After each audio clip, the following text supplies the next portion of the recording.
Hey everybody, welcome back. James Phifer with ACCU, and today we're going to talk about attrition of community managers within our industry. It's a topic that I am pretty passionate about, and I'm really looking forward to getting into it. So with that, let's get into the video. All right, so why do managers quit?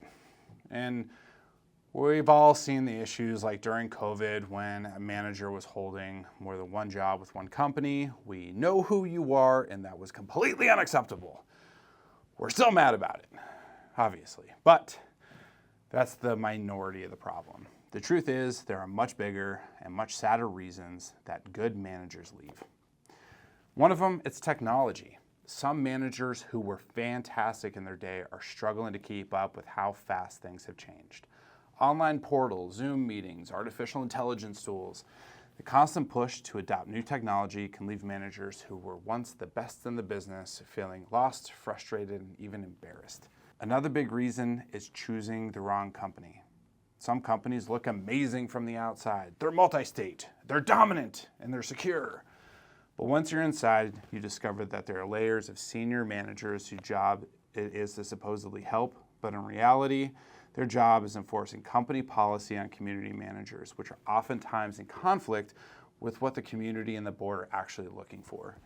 That kind of constant conflict burns through CAMs so fast. Many leave not just the company, but the entire industry because of the miserable experience. Then there's issues of resources. Some companies simply don't have the infrastructure to support the managers properly. They pile way too much expectation on one person's shoulders, and eventually even the best managers burn out. But perhaps the biggest reason managers leave is this: it's the wrong communities. Many communities are a pleasure to serve, promise, truly rewarding.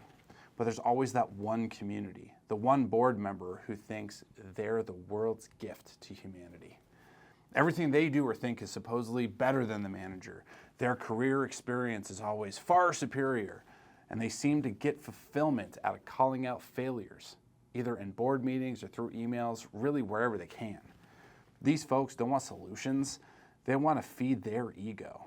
And if you watch my other videos, you know we have a name for them. We call them grievance goblins. They're only happy when they're unhappy. The saddest part, when the manager leaves because one of these communities, the other associations in their portfolio loses a really good manager too, all because of one board member or one board who's impossible to work with.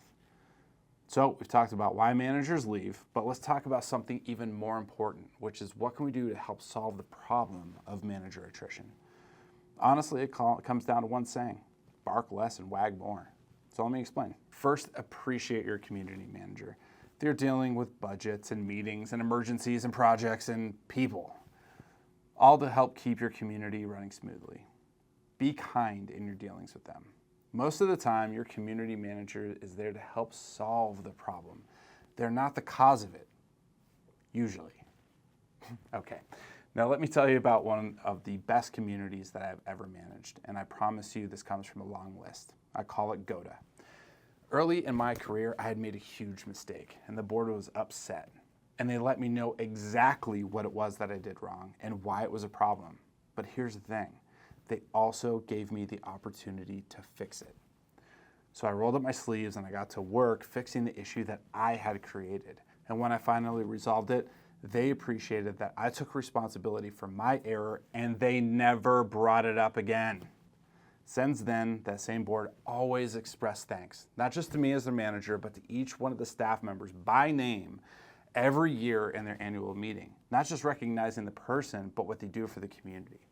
That's what I mean by bark less and wag more. GOTA could have kept harping on my mistake. They could have let frustration define our relationship, but instead, they were honest, gave me a chance to correct things, and truly wanted to see me succeed. And that's what I mean when I say be more like GOTA. If you're on a board or part of a community, remember, it's okay to be upset when something goes wrong. It's important to communicate about the problem clearly, but also give your manager the chance to fix it and support them in that process. And once it's resolved, let it go. That's how we keep great managers in this industry, and that's how you can build strong, respectful partnerships that benefit the entire community. So remember, bark less, wag more, be like GOTA. So thank you for listening to this video. Obviously something I'm very passionate about. That's why I keep bringing it up in videos over and over again. I am doing what I can on my side to make this a fantastic career choice for those that are serving our communities. And I am asking you to help me help them, so we're all happy with this relationship. So be kind to your manager and those in your management company. And if you're a manager, make sure you're kind to your board and your community members. There's no reason to be aggressive or mean on the phone or in our dealings with them.